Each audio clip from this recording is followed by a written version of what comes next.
convite. De antemão peço licença aos devotos mais experientes, né? Que tenham tolerância com os meus erros. E espero que a gente possa ter uma conversa bacana sobre Bhakti Yoga e celebrar, né, esse lugar e esse mês tão especial que é o aparecimento do Senhor Balarama e de Shri Krishna, né? Que ele nos empodere e nos dê uma boa conversa. Jayorada Madhava Kunja Bihari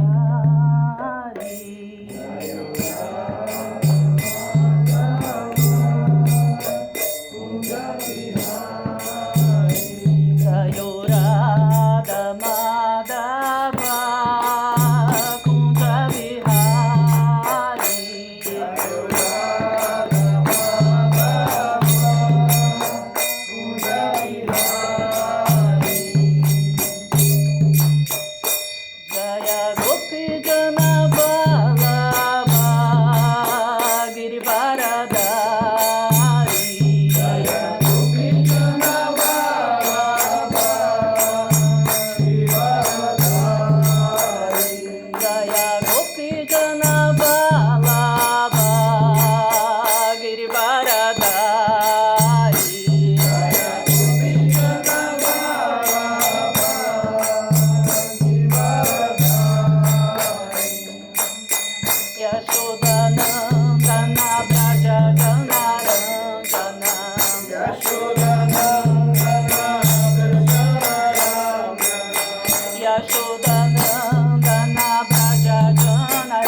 Prabhupada aqui. Perdão, eu não vi.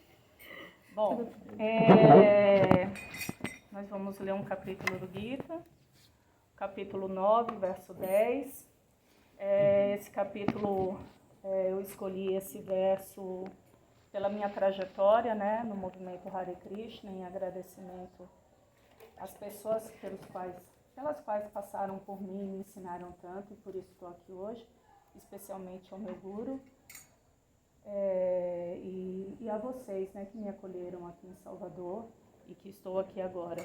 E também, obviamente, a Mitra Vrinda, né, do Instituto Jaladuta, que faz um trabalho incrível junto com o Maharaj Devantari, que eu recomendo que todos que ainda não fizeram façam o curso. É um trabalho muito, muito sério e muito bonito de educação, né? Na verdade, nesse momento, o único instituto que nós temos, né, no Brasil, de um estudo sistemático, né, sobre as escrituras que nós estudamos. Então, assim, meu agradecimento a Maharaj Devantari por essa oportunidade de estar estudando e, obviamente, ao meu guru, né, e a Srila Prabhupada. Então, com licença, Om Namo Bhagavate Vasudevaya. Om Namo Bhagavate Vasudevaya. Om Namo Bhagavate Vasudevaya. Om Namo Bhagavate Vasudevaya. Om Namo Bhagavate Vasudevaya. Om Namo Bhagavate Vasudevaya.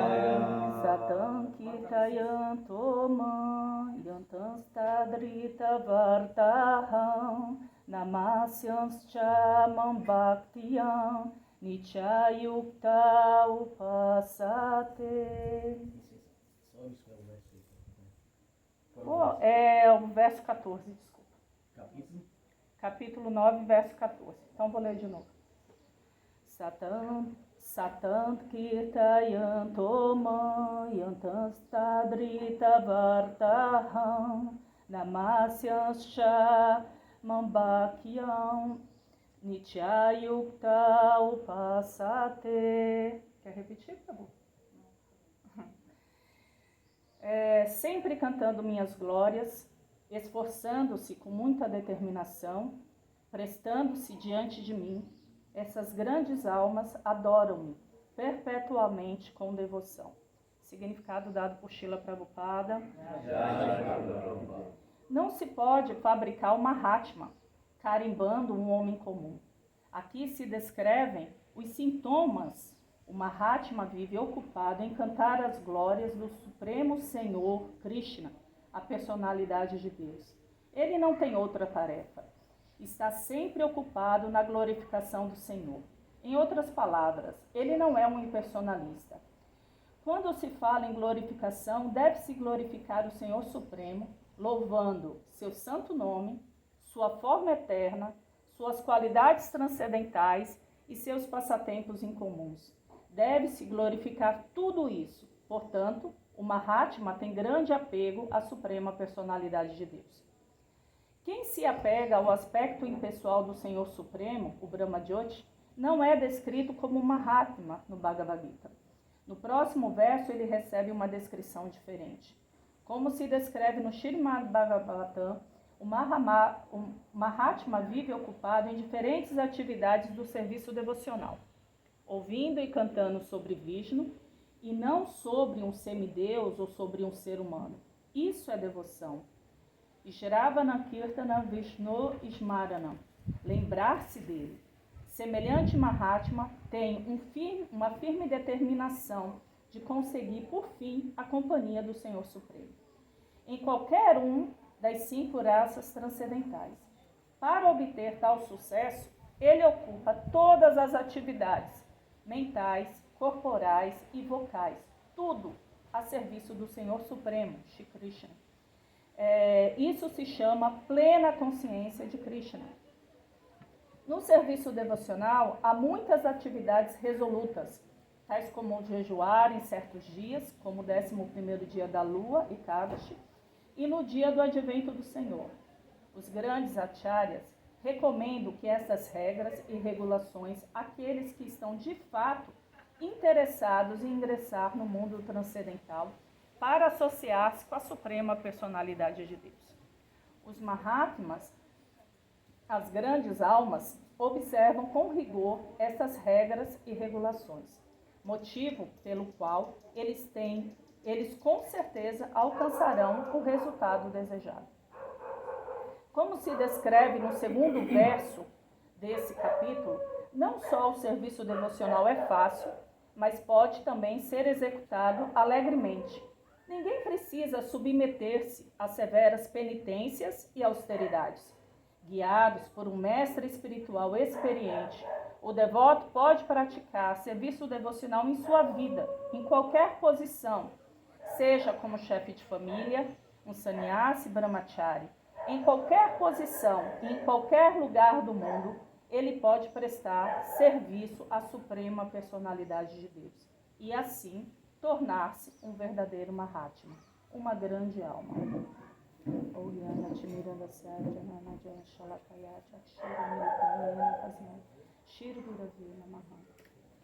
Chocolate. Nasci na mais obscura ignorância e meu mestre espiritual abriu meus olhos com a sorte do conhecimento. A ele ofereço as minhas mais humildes e respeitosas reverências.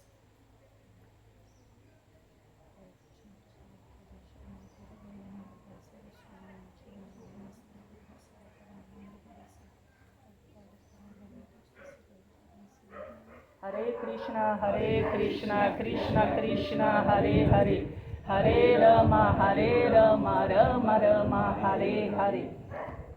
Vou reler aqui a tradução. Sempre cantando minhas glórias, esforçando-se com muita determinação, prostrando-se diante de mim, essas grandes almas adoram-me perpetualmente com devoção. Bom,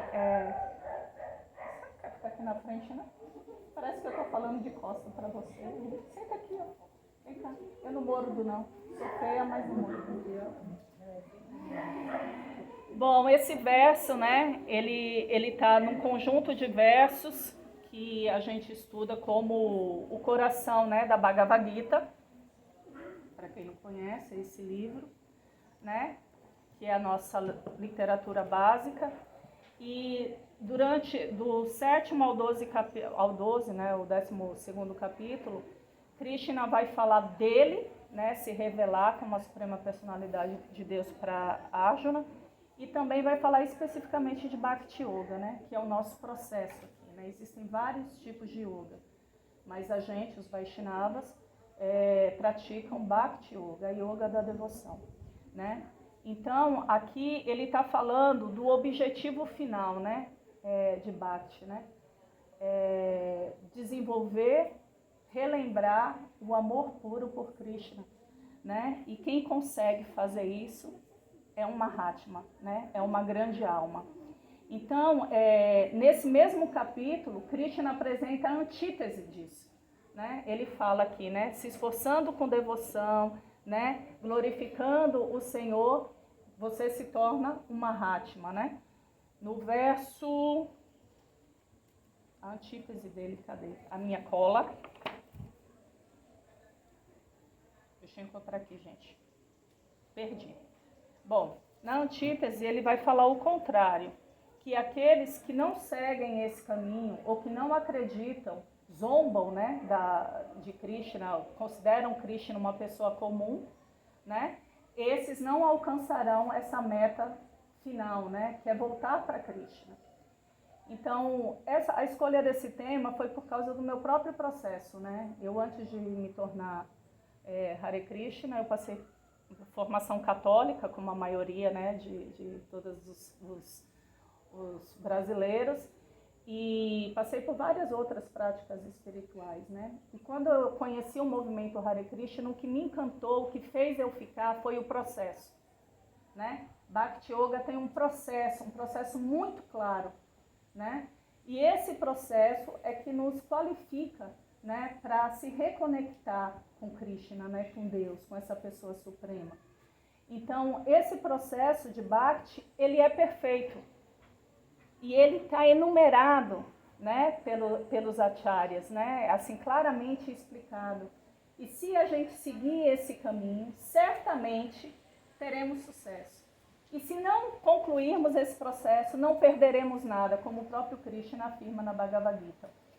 Então, no Néctar da Instrução, no verso 3, está dito assim: há 6 princípios favoráveis à realização do serviço devocional puro.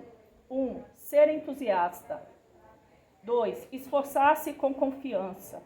3. Ter paciência. 4. Atuar segundo os princípios regulativos. 5. Abandonar a companhia de não devotos. E 6. Seguir os passos dos acharyas. Esses 6 princípios garantem indubitavelmente o êxito completo no serviço devocional puro. Aí é ótimo, porque o significado que Prabhupada diz tem a ver com o que eu quero falar com vocês. O serviço devocional não é uma questão de especulação sentimental. Quer dizer, não é só fé. Eu tenho fé e não estudo e não pratico. Ou vou lá 1 mês na igreja, 1 vez por mês, né? Ou faço uma caridade aqui ou ali. Não é só fruto do sentimentalismo. Ele é um processo prático, ele é diário.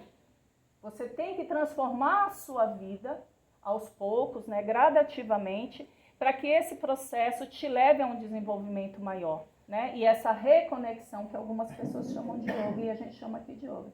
Yoga não é mais do que essa religação, essa reconexão com o Supremo que nós esquecemos, né? Aí ele volta lá embaixo e fala assim: Bhakti vem a ser uma espécie de cultivo.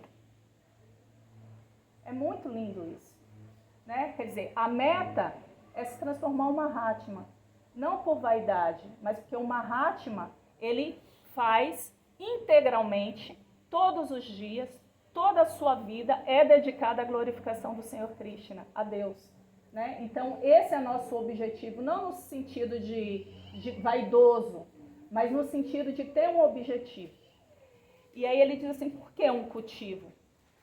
Porque tudo que a gente faz, se a gente quer fazer bem, a gente tem que cultivar, né? Se você tem um jardim, você vai limpar o terreno, né? Vai adubar o terreno, vai colocar a sementinha lá, vai ficar vigiando para as formigas não irem lá e destruir tudo. A chuva passou, levou a semente. Você tem que cuidar, né? Como o Tom Jobim diz, né? O amor é como a rosa no jardim, a gente cuida, a gente molha, a gente deixa o sol bater para crescer, para crescer. Então, quer dizer, você tem que ter, né, esse cuidado diário. A prática espiritual de Bhakti Yoga também é isso. A gente tem que ter um cuidado diário, resoluto, de que a gente quer fazer isso. E o mais bonito do processo é que a gente tem a meta. A gente não está lá. Está todo mundo aqui camelando, né, se esforçando, dando seus tropeços. Hoje eu acerto, amanhã eu erro, amanhã eu tento de novo. Hoje eu faço um serviço melhor, hoje eu faço sem entusiasmo, mas volto a tentar. Determinação e paciência, né? Ninguém está lá ainda, mas a gente sabe onde a gente tem que chegar, né? Então você tem que cultivar. Então como é que a gente cultiva? Então a conversa que eu quero ter com vocês é essa. Como é que a gente torna a nossa vida favorável à prática de Bhakti Yoga? Porque às vezes você vem no templo, aí a pessoa fala: você tem que ser vegetariano, você não pode misturar a panela que cozinhou carne com o vegetal que você vai oferecer para Krishna. Você tem que tomar banho de manhã e fazer não sei o quê, não sei o quê. Aí aparece aquele monte de regra, a pessoa fica assim: poxa, mas eu não vou conseguir fazer isso. Eu trabalho, eu tenho filho, eu cuido da casa, né? Eu moro com não devotos, né? É tudo muito difícil para quem está começando. Então, Krishna, ele diz, é gradual. E ele vai dando a inteligência. Então, como eu posso tornar esse ambiente favorável? Cultivando. Então, tem algumas coisas que são importantes. Quer dizer, a nossa vida está uma bagunça. E aí você quer praticar a Bhakti Yoga. Então, você tem que começar devagarinho, né? Se associando com os devotos, lendo, ouvindo, lembrando, mas também transformando a sua vida. A sua casa não tem. Então, o que eu posso fazer na minha casa para que essa casa seja favorável à vida espiritual? Uma casa suja é favorável à vida espiritual? Não, né? Bagunça, sujeira, por exemplo, é uma coisa que não combina com a vida espiritual. Tumultua a mente, a gente fica ansioso, né? Não tem um lugar limpo para você acender um incenso, oferecer um incenso para Krishna, oferecer um alimento, tudo bagunçado. Então tem coisas assim cotidianas que vai nos ajudando. A limpeza, por exemplo, é uma delas. Que às vezes começa por fora, para depois a gente começar varrendo dentro, tirando, né? As cacas que a gente tem, que a gente chama de anartas, né? Aí a gente vai tirando aos poucos com a prática diária. Mas às vezes a gente precisa do externo, né? A gente aqui tem uma prática de manhã, o mangala, né? Aí às vezes você acorda às 4 da manhã e vem pro... Aí fala assim, mas pra quê, né? Tomar banho, passar tílaca, né? Que é esse símbolo que a gente passa no corpo e tal. Porque isso prepara a gente. Prepara o nosso humor para aquela prática. Então, se eu vou cantar minha japa, se eu estou na rua, você vai cantar japa de um jeito, né? Que é a nossa meditação diária, né? Você vai cantar de um jeito. Se você estiver no templo, você vai cantar de outro jeito. Se você estiver numa casa silenciosa ou mais calma, limpa, você vai cantar de outro jeito. Porque o ambiente também influencia. E o nosso processo, nosso desafio nessa era de Kali, que é a era das desavenças, né?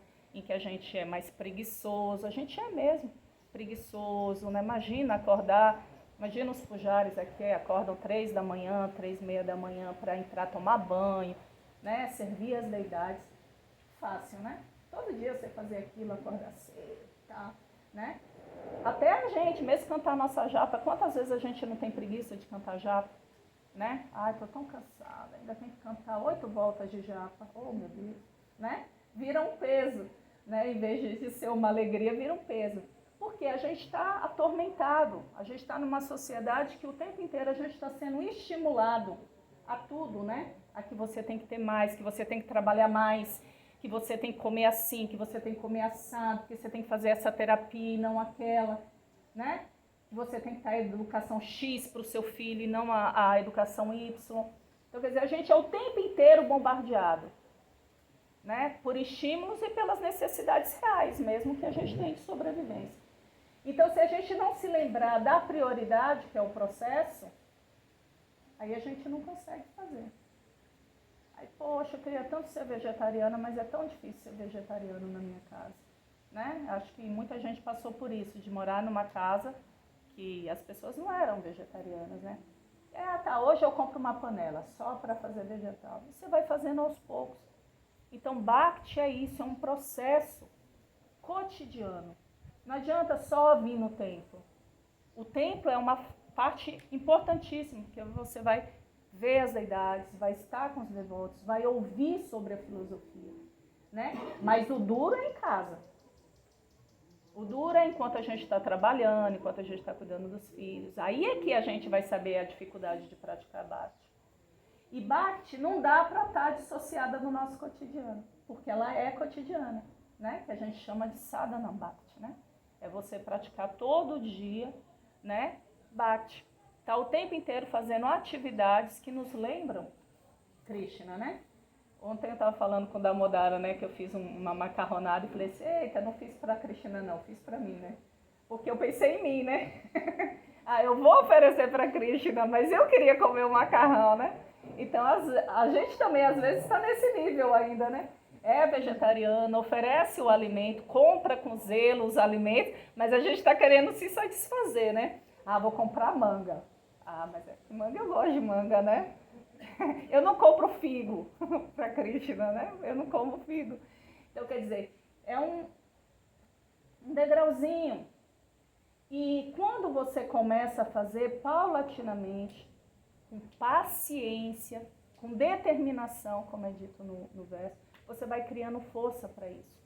Então, Prabhupada, quando ele fala que houve uma aula de Davantari Swami, que é muito interessante, sobre esse verso, e ele fala assim, esforçando-se com muita determinação, né? Aí ele dá um significado das austeridades, né? Então, a gente acha, pela nossa formação cristã, que a austeridade é sempre uma coisa ruim, né? Aquela coisa pesada, da penitência, né? Em Bhakti também é, em certa medida, porque você vai ter que deixar de fazer um capricho seu, né? Então, hoje eu não vou ficar em casa, eu vou ao templo.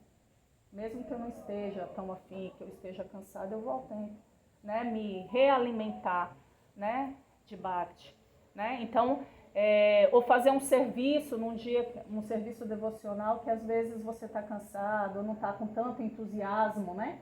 E aí você faz. É uma austeridade. Por que austeridade? Porque está contra o seu desejo de não fazer, de ter prazer, de estar confortável na sua casa, com o seu namorado, com a sua namorada, né? Ou passeando. Então você vai deixar de fazer uma coisa que te dá um prazer temporário, né? Que é material, para se alimentar de um prazer que é eterno.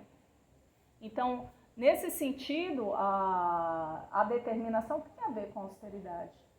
É a gente fazer, às vezes, quando a gente não está com muito entusiasmo. E é muito interessante que ele fala do entusiasmo aqui de um jeito muito bonito, porque eu sou professora, né, de formação. E aí é muito interessante quando os alunos estão fazendo o TCC, né, o trabalho de final de curso, aí eles falam assim, ai, professora, mas eu não tenho inspiração para escrever.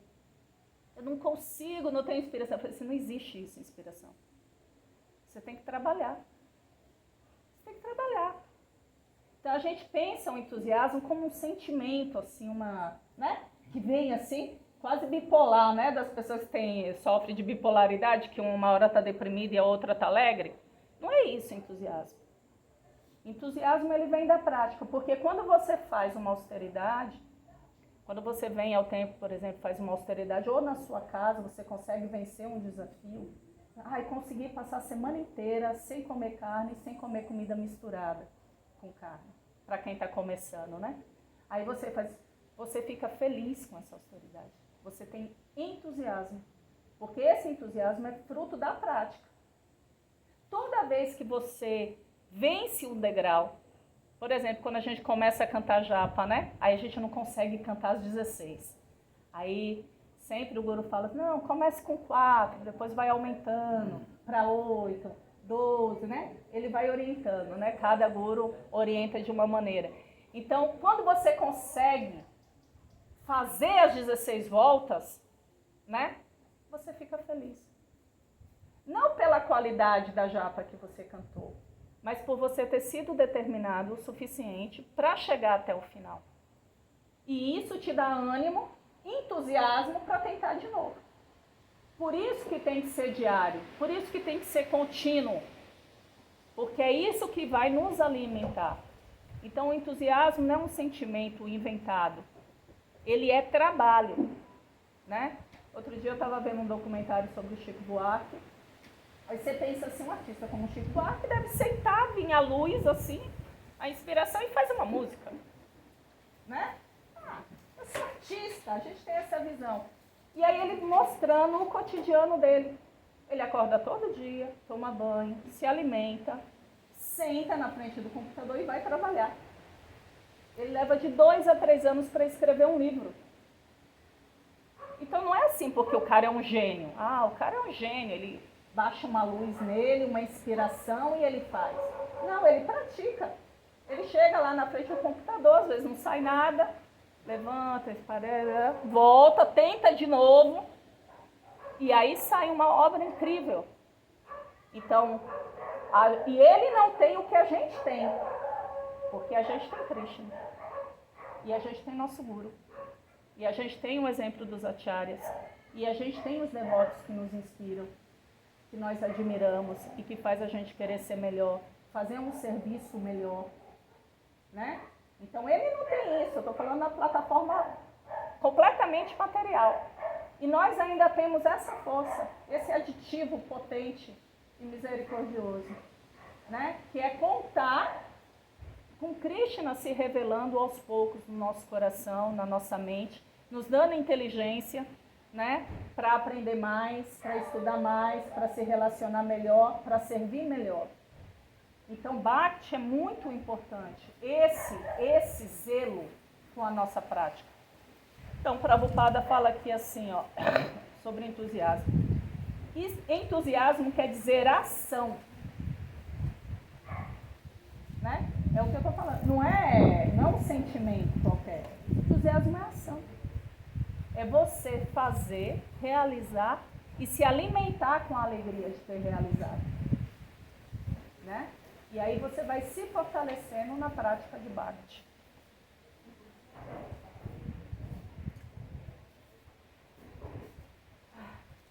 Aí ele diz aqui, eu quero ler esse pedacinho para você. Devemos ter paciência ao realizarmos essas atividades.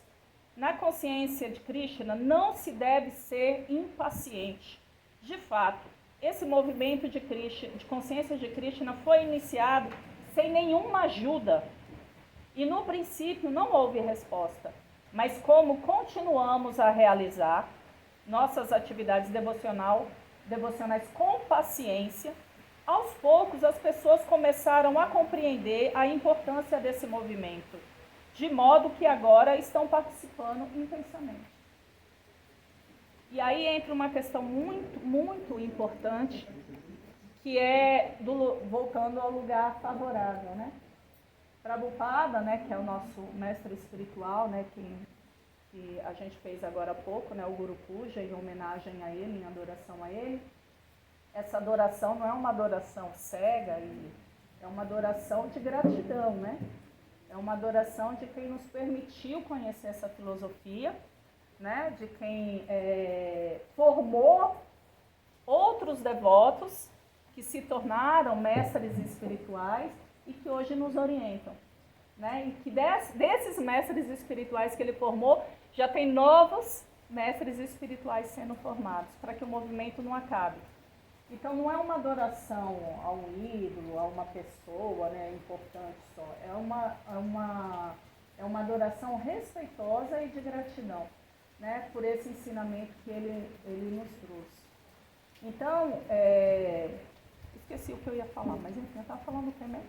Do lugar favorável. Então, quando Prabhupada veio para o Ocidente, né, na metade dos anos 60, nos Estados Unidos, historicamente era um momento assim de muita agitação, efervescência cultural, né, contra a cultura, novas ideologias, né, a nova esquerda, né, guerra do Vietnã, muita droga, né, muito LSD, né, todo mundo procurando uma forma, né, de se reconectar com uma energia, né, com algo superior, mas perdido, né? E esse ambiente era completamente desfavorável a Prabhupada, né? Imagina, ninguém sabia o que era seguir princípios, que era Krishna, né? Tudo muito...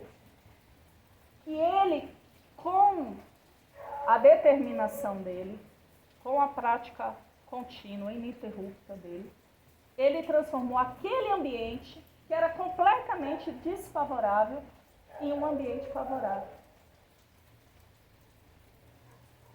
E aí, eu estou falando isso por quê? Para a gente pensar, cada um de nós, como devotos, né, ou como simpatizantes, né, ou como interessados na filosofia de Bhakti Yoga, o que é que eu faço para tornar esse ambiente favorável? Né? O que eu faço? O que o meu exemplo como devoto, como praticante de Bhakti Yoga, inspira uma outra pessoa a praticar Bhakti Yoga? Né? O que eu faço no templo para deixar o templo um lugar, né, favorável? Ou alguém que chega à minha casa, vê que minha casa é um lugar favorável para ter uma conversa sobre espiritualidade, sobre Bhakti. Então volta à base. A base, não tem como a gente ficar só no mental, agora eu vou ser devoto, agora eu vou fazer yoga, não. É muito pequenininho, é trabalho de formiga, é pé de boi, entendeu? Tem que ir lá e fazer. Olha como está lindo o altar. Alguém arrumou o altar para a gente chegar aqui e ver essa beleza. Alguém preparou o Guru Puja, né? Para estar bonito, para quem está chegando olhar e falar assim, poxa, que ambiente bom de ficar, né? Então, no nosso entorno, quem mora aqui, né? O que a gente faz para esse ambiente ser favorável, não só no dia do festival, né? Mas quando vem alguém conhecer, o que a gente faz para a gente ser um representante de Srila Prabhupada, que tornou nos Estados Unidos, nos anos 60, que recebeu um monte de gente que usava droga, né, jovens, e conseguiu transformar um lugar completamente sujo do ponto de vista material, né, assim, música, droga, sexo, rock and roll, política e tal, e conseguiu transformar aquilo ali num oásis espiritual. Então a gente tem que pensar nisso. O que eu estou fazendo como representante de Srila Prabhupada para tornar esse espaço aqui e todos os espaços em que nós estejamos, o lugar onde eu trabalho, né? Os amigos, a minha família, que é muito interessante. Eu acho que todo mundo aqui que já é devoto há algum tempo passou por isso. Você na sua família, virou Hare Krishna, aquele negócio lá de hippie. Aí não dão a menor moral pra gente, né? É raro uma família, é muito raro uma família apoiar de cara. Sempre acha que a gente tá meio louco, né?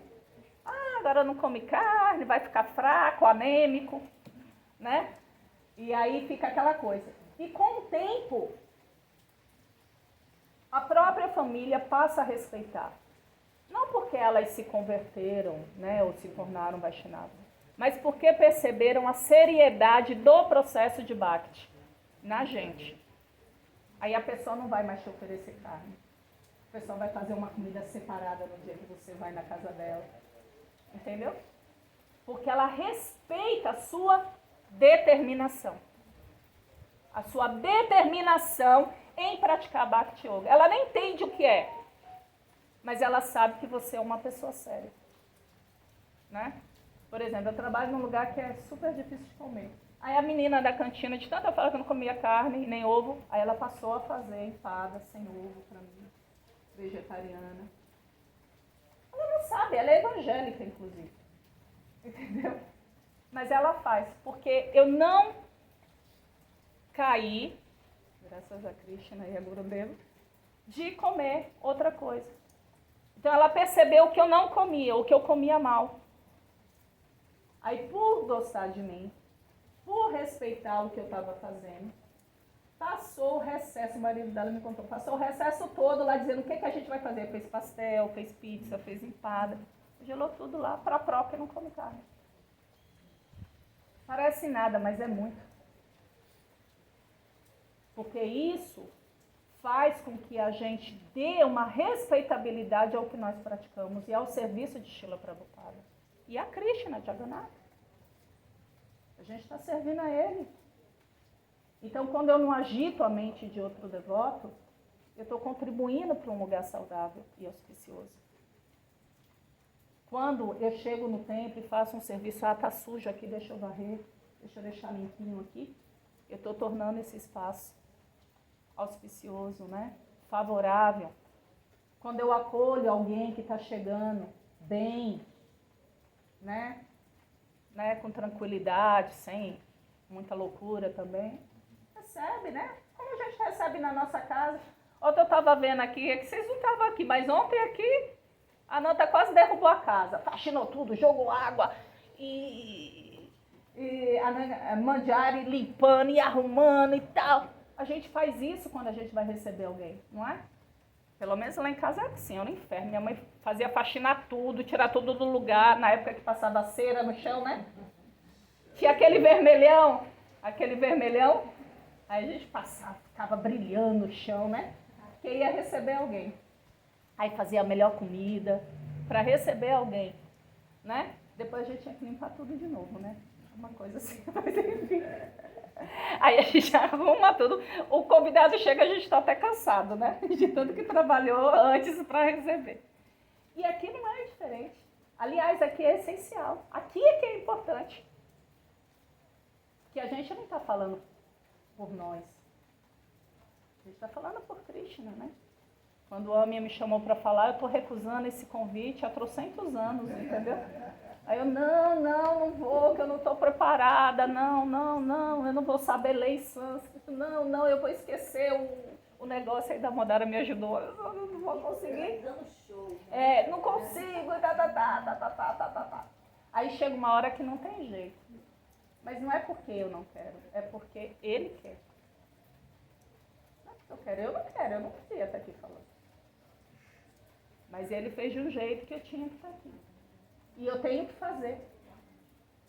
Né? Tenho que me arriscar, tenho que correr o risco de passar vergonha, né? De cometer erros, né? Porque ele quis e o Guru falou vai, né?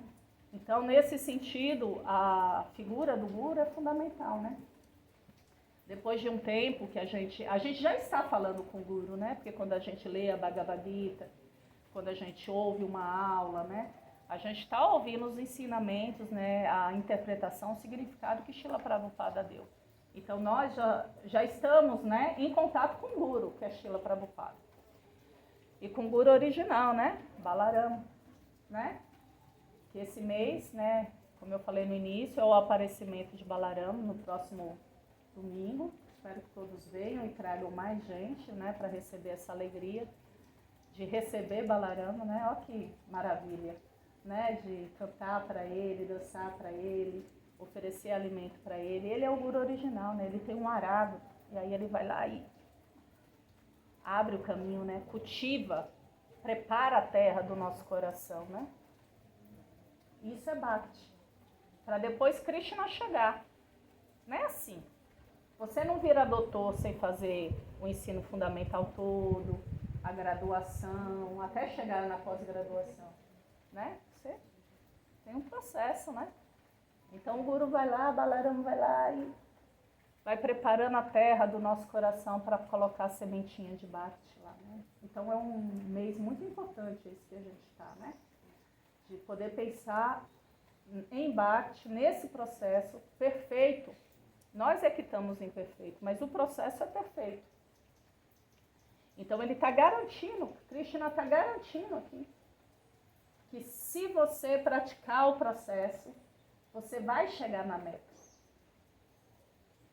Né? Não é de um dia para a noite, talvez não em uma vida, em várias vidas, mas nada se perde. Né? Depois você vai começar de onde você parou. Quantas vezes a gente se pergunta aqui, né, um devoto assim, por que eu vim parar aqui? Por que você veio parar aqui? Você não tinha outro lugar para estar hoje? Né? O que te trouxe aqui?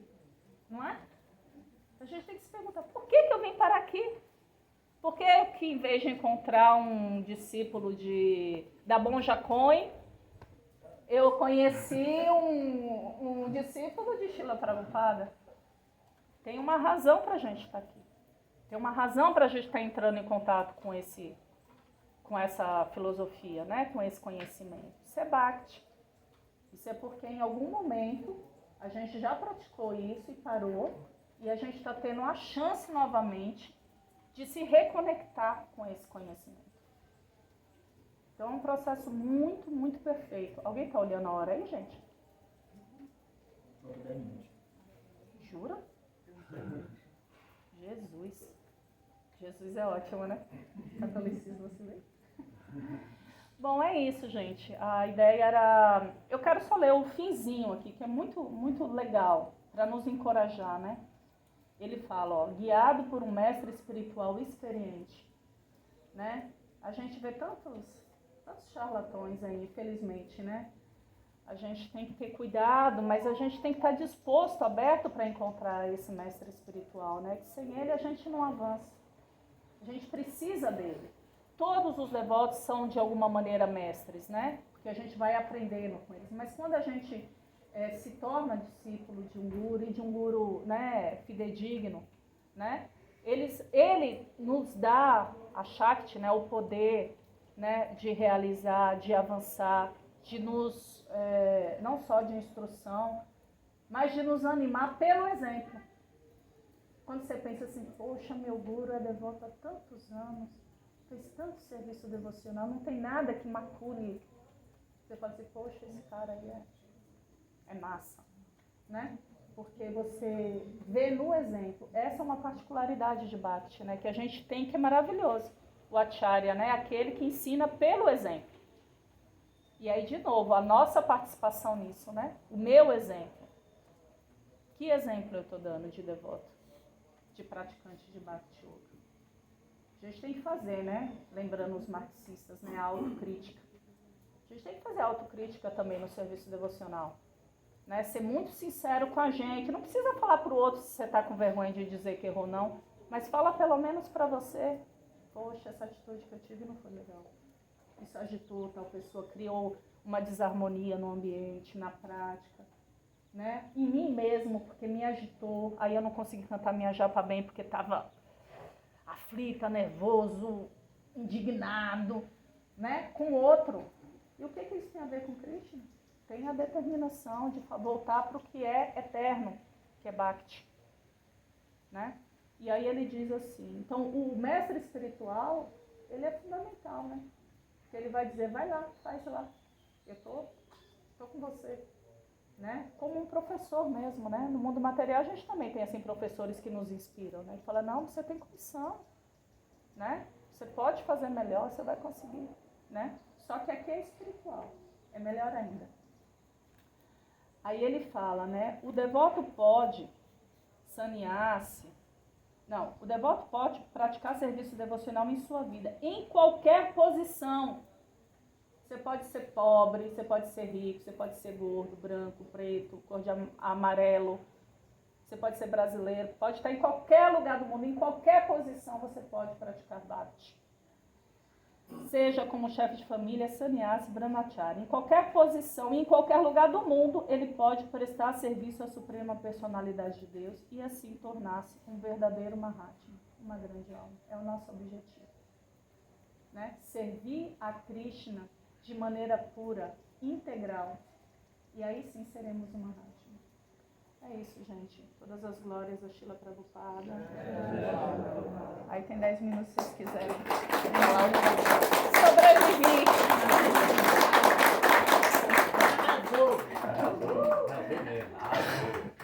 Não significa que teremos mais aulas, né? Não dá ideia, não. Vamos agradecer a minha Krishna Para a quer falar. A gente observa que quando chega no templo, na moral no templo, aí ele tem as qualidades de uma pessoa aqui do mundo material. 15 dias depois, essa pessoa está completamente diferente, brilhando, entusiasmada. Então, falar que por seguir a instrução do guru, essa pessoa avança. Então, esses sintomas, será como de uma rápida, a gente pode ver assim, isso no devoto comum, que rapidamente ele cresce assim, aos olhos, assim, se a gente pode, isso é uma rápida. Eu acho que a gente está muito longe de ser uma Mahatma. Mas eu creio que, assim, o que vai provar isso é a constância. Porque você pode chegar, ficar super entusiasmado, adora tudo, aí faz tudo, aí quer fazer tudo e tal, é aquela beleza. Mas é o tempo que dirá, né? O tempo é que dirá, a persistência, a determinação, não é o entusiasmo. O que vai determinar se ele tem essas qualidades, se essas qualidades são reais, é a constância, né? Quantos devotos o senhor que já está há tantos anos no movimento, viu passar no movimento e foram embora, né? Mas tem os que ficam, apesar de todas as dificuldades, tanto internas, né, pessoalmente, individualmente, como externas, e permaneceram. Esses estão no caminho de Mahatma, de se tornar uma grande alma, porque eles não abandonaram o barco, eles seguiram com determinação, paciência, que a gente não pode ser impaciente nem com a gente, nem com o outro. A gente tem que ser tolerante com as nossas falhas, sabe? A gente tem a meta, né? A gente tem a meta, eu quero chegar ali. O processo de Bhakti está me ensinando a fazer isso. Quero chegar ali. Poxa, mas agora eu errei. Eu tenho que ter a tolerância de que eu não estou lá ainda. E respeitar, ser tolerante com o meu erro, com a minha falha, com a minha fraqueza. E começar de novo. Começar. Poxa, caí. Né? O que eu faço agora? Abandono porque eu caí? Sou um perdido, não mereço praticar Bhakti? Não. Eu vou tentar de novo. E é isso que vai mostrar se ele está no caminho de se tornar um Mahatma ou não. Na minha humilde opinião, né? Mais alguém quer falar alguma coisa? Posso fazer um comentário, Matheus? Pode. A senhora falou da macarronada. A ideia é mais ou menos essa, porque nós temos muitos desejos materiais, desejos, ou seja, de desfrute da matéria. Né? Então, o transcendentalista ele tenta transcender esse mundo material. Então, qual é a estratégia? Tem os transcendentalistas que, não, vou evitar de comer macarrão, vou evitar, sabe? Porque isso me prende aqui, então eu não quero mais isso. E o bhakti, ele não faz isso, né? O devoto, ele, em vez de ele falar, eu não vou mais consumir isso porque é muito saboroso para mim, ele pega isso e oferece a Deus. Então, ó Krishna, eu gosto muito de macarrão, então eu vou fazer uma macarronada mais deliciosa para você. Não vou comer durante quanto eu faço, estou fazendo para você. Mas é tão gostoso que depois eu vou querer comer um pedacinho. Depois que você comer. Então a gente alinha o nosso desejo ao desejo de satisfazer a Deus. Né? Mas nós temos satisfações naturais do corpo. Né? eu acho que esse é o primeiro passo, o mais importante, a sua intenção de transformar isso, né? Mas eu acho que o ideal é não ser mais assim, né? É chegar ao ponto de você conhecer, né? Porque você não serve quem você não conhece. Você não ama quem você não conhece, né? O que faz a gente amar alguém, né? É conhecendo a pessoa, é cuidando da pessoa, né? Não existe amor sem cuidado. Então, quando a gente faz a comida para Krishna, a gente está cuidando dele, né? Ele dá essa ilusão para a gente de que a gente está cuidando dele para a gente relembrar esse amor. Então, quando você faz isso, você está ali transformando paulatinamente esse seu desejo, né? Por isso que tem que ser contínuo. Se você nunca tiver nem essa predisposição, que eu acho que a maioria de nós estamos nesse nível aí, entendeu? Você nunca vai chegar à disposição de falar, bom, Krishna gosta dessa fruta, desse prato, dessa preparação, e eu gostando ou não, eu vou fazer para ele. Aí é outro nível, né? Eu não estou nesse nível ainda, mas um dia eu quero estar. Então, você prepara para ele e se satisfaz com o que sobra. A gente ainda está, que é importante, por isso que é gradual. Primeiro a gente tem essa consciência. Como é que eu faço a comida, né? Quando a gente não é devoto, só para vocês assim, a gente faz a comida, né? Não lava a boca, não tem nenhum procedimento de higiene além de lavar as mãos, né? Experimenta para ver se está com sal suficiente, se ficou bom de tempero, né? Para ficar a comida boa. Quando a gente faz para Krishna, a gente não faz nada disso. Primeiro a gente tem que estar limpo, né? Tem que estar com a boca limpa, com as mãos limpas, sabendo que a gente vai preparar uma comida para a pessoa mais importante do universo. Não é da sua casa, da sua família, seu namorado, do universo, que criou tudo isso aqui. Você vai fazer a comida para essa pessoa, né? Aí você faz aquela preparação, você não experimenta antes, né? Depois que você oferece para Deus, né, agradece e tal, aí você come o que ele já comeu. Que ele não precisa comer, mas ele nos dá essa misericórdia, né? De tirar ali, tornar aquele alimento, né, uma prática de ahimsa, né, de não violência e espiritualizada. Aí a gente come, né? Então, quer dizer, para chegar no nível de fazer diretamente para Krishna, sem nenhum desejo, sem nenhuma intenção secundária, a gente primeiro tem que passar nesse estágio que você está falando, né? Quer dizer, a gente tem que passar por esse estágio, senão a gente não consegue, a gente está muito perturbado nesse mundo. A gente quer comer de qualquer jeito, você vê como as pessoas comem assim. Os devotos também, às vezes, comem muito mais do que precisam, né? A gente come muito, né? E a gente não deve, aqui no Néctar da Instrução diz isso, né? A gente não deve comer nem mais nem menos do que o necessário. Você não pode comer muito. Se você comer muito, vai te agitar. Se você comer pouco, vai te agitar também. Se você dormir muito, você vai ficar mais lento, mais letárgico, que é o meu mal, por exemplo. Se você dormir pouco, você vai ficar cansado. Então, equilíbrio.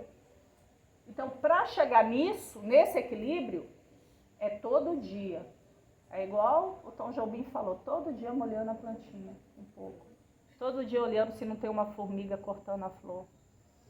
Toda hora limpando os matos que estão, as ervas daninhas que estão ao redor. A gente tem que cuidar da flor do amor, né? Desse amor por Cristo. Então, tem que fazer devagarinho. A gente chega lá, né, cara? Tô confiante. Mais alguém quer falar alguma coisa? Posso me sentir liberada da missão? Obrigada pela tolerância, gente. E eu espero realmente que a gente aproveite esse mês, né, e medite muito no nosso Guru, na nossa prática, e em tornar a missão de Srila Prabhupada uma bênção, porque é uma bênção. E nos ver como exemplo. A gente quer ver o outro que a gente julga melhor, mais experiente, é mesmo. Mas a gente também é. Quando eu falo, não, eu pratico Bhakti Yoga, né, eu sou Hare Krishna e tal, a pessoa vai me identificar com Hare Krishna. E se eu não sou um bom exemplo, a visão que a pessoa tem daquela pessoa pode desqualificar um movimento, pode afastar uma pessoa. Vamos nesse mês nos concentrar em tornar esse ambiente para nós e para o outro favorável à prática de Bhakti. Em honra, né, a quem veio antes da gente. Obrigada pela tolerância, gente.